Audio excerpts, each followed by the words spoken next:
Good morning from beautiful Brisbane, Australia. How are you this morning? My name's Linda and welcome. I'm a trauma recovery coach and I come and share information with you to help you go from recovery to remission. This morning is going to be a pretty important, special kind of morning. I want to share with you this beautiful, heartfelt poem that I came across yesterday. And healing our heart is a significant part of going from recovery to remission. And after the poem, I want to share with you how we begin to rebuild our heart during the process of recovery to remission, because it's, as I said, it's a significant part of our recovery, but we also need to know how to navigate where we're going with our heart as well, because we've never known. One of the things that are important is that we ask, what do we need at any given point in time? And this morning, one of the most important things we can ask ourselves is, how do I need to comfort myself? Okay, I'm just going to grab this poem up here for you, and I'll begin to read. Okay, so this is a poem by a very lovely person called Taryn O'Brien, and it's called Fight for Your Heart, and it's a poem about pain, tragedy and healing. You ready? Okay. Deep breath in, and you can even put your hand on your heart and close your eyes and just absorb how it feels. Okay. When the world crushes you with dream-killing deceit, ripping back the curtains of reality to show you the trickster lurking in shadows, promising happiness and home, yet offering emptiness in the end. Fight for your heart. When the world laughs at you in a soul-draining circle as you stand in the middle, feeling alone, awkward, different, because you are strange and they never let you forget it. Fight for your heart. When the world breaks your love in glass-shattering pain, and the chest throbs with the splinters of rejection and happily never afters in this messy world, so unlike the fairy tales of youth, fight for your heart. When the world steals your cherished ones in bone-chilling finality before you even say goodbye, and you feel the aching chasm and weep with the anguish of light extinguished by the overwhelming darkness of tragedy unspeakable. Despite it all, fight for your heart.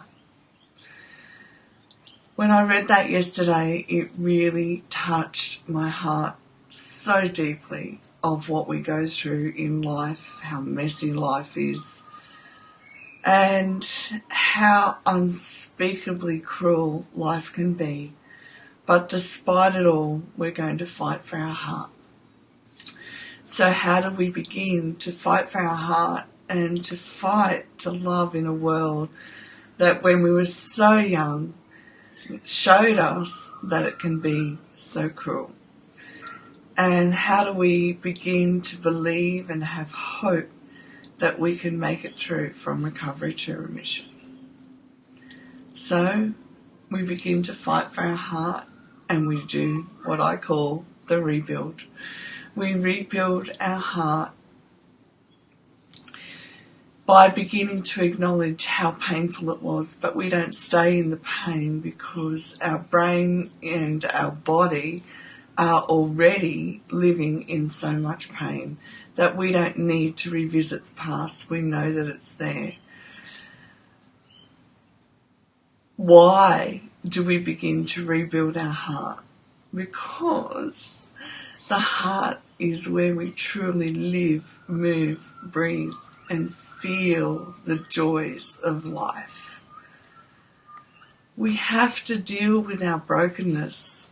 We have to be real, raw and honest that our heart was broken through everything that we travelled through when we were so young and we didn't have the words for what happened to us. but we don't stay in the brokenness. But we do have to have a willingness to fight for the beauty.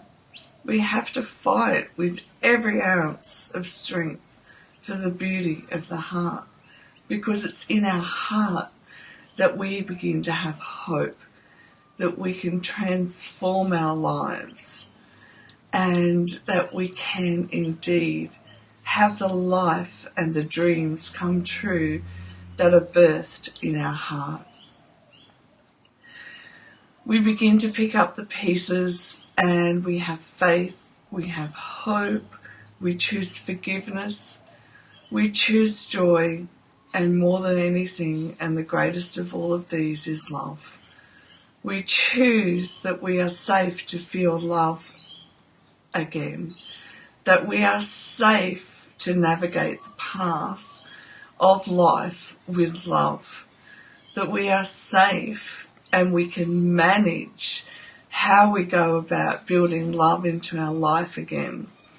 We are safe because we are adults, and we now get to choose what step we take each day, one day at a time. And when we rebuild, we begin to choose to build an awareness of each of these emotions into our day-to-day life. And we choose against all odds that we're going to feel these things despite what our thoughts, remember our video on automatic thoughts, despite what our thoughts would have us believe that we have to do and what we have to be in order to stay safe and in order for life to be manageable. One of the greatest things that we can do along our pathway is begin to celebrate other people's wins, other people's joys, other people's changes, and other people's healing. And when we give ourselves permission to celebrate those joys, we begin to allow our heart to open up in true, genuine joy, despite what our body, what our mind says that we need to do or be in order to stay safe. I want you to take the information that touches your heart today, to journal about it, to give yourself the permission to be willing to feel each of these things, to feel the hope that is birthed in your heart, and to begin to set yourself free from everything that holds you back from living this life and expressing true joy, true hope, true faith, and true love in your life. Have the most beautiful day. Thank you for waiting this morning. I'm sorry I was late. I love and appreciate all of you, and together we go from recovery to remission. Bye for now.